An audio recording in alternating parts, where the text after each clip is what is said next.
Chào bạn, có hội viên góp ý nói về cuốn sách Bản cờ lớn, ưu thế Mỹ và những mệnh lệnh địa chiến lược của nó của Zbigniew Brzezinski.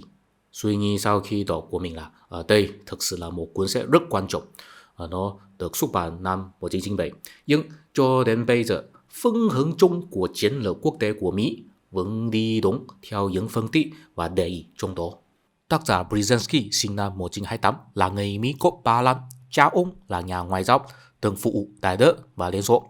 Trước Thế chiến II thì di cư sang Canada, có lẽ nhờ nền giáo dục gia đình. Ông lấy bằng tiến sĩ tại Đại học Harvard với luận án về chủ nghĩa toàn trị Xô Viết. Sau đó làm giáo sư tại Harvard và từng giữ chức cố vấn an ninh quốc gia cho Tổng thống Jimmy Carter. Con trai cả của ông là nhà phân tích ngoại giao, cùng con trai út là công chức ngành ngoại giao. Ông qua đời năm 2017. Trong sách, Brzezinski bắt đầu từ một câu nói nổi tiếng của tổ sư ngành địa chính trị, học giả Anh thế kỷ 19 Harvard Mark Kinder.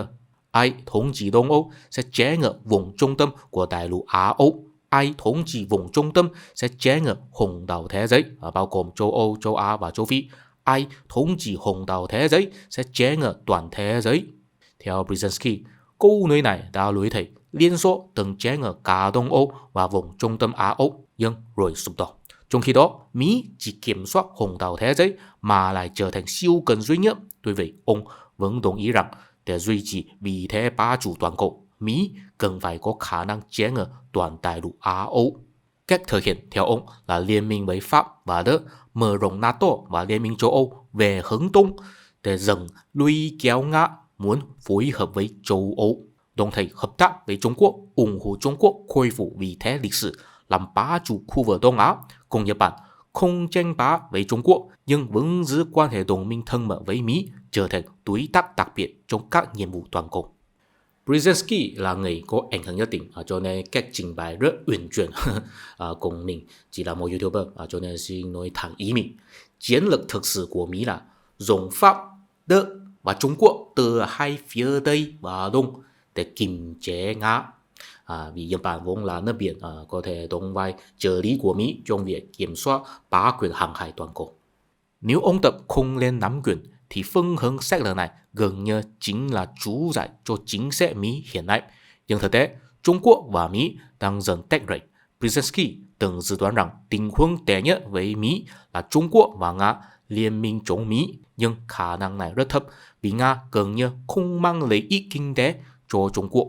Đúng như ông phân tích, hiện nay Trung Quốc đã liên minh với Nga và phải tài trợ rất nhiều cho Nga trong cuộc chiến Ukraine, tốn kém quá mức.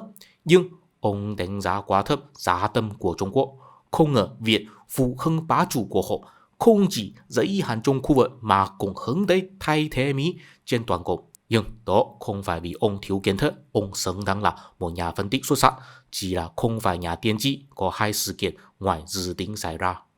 Thứ nhất, sự kiện 119, chủ nghĩa khủng bố Hồi giáo tấn công nước Mỹ, buộc Mỹ tạm thời hợp tác với Nga và khiến Trung Quốc tin rằng có thể đánh bại Mỹ bằng chiến tranh vô giới hạn.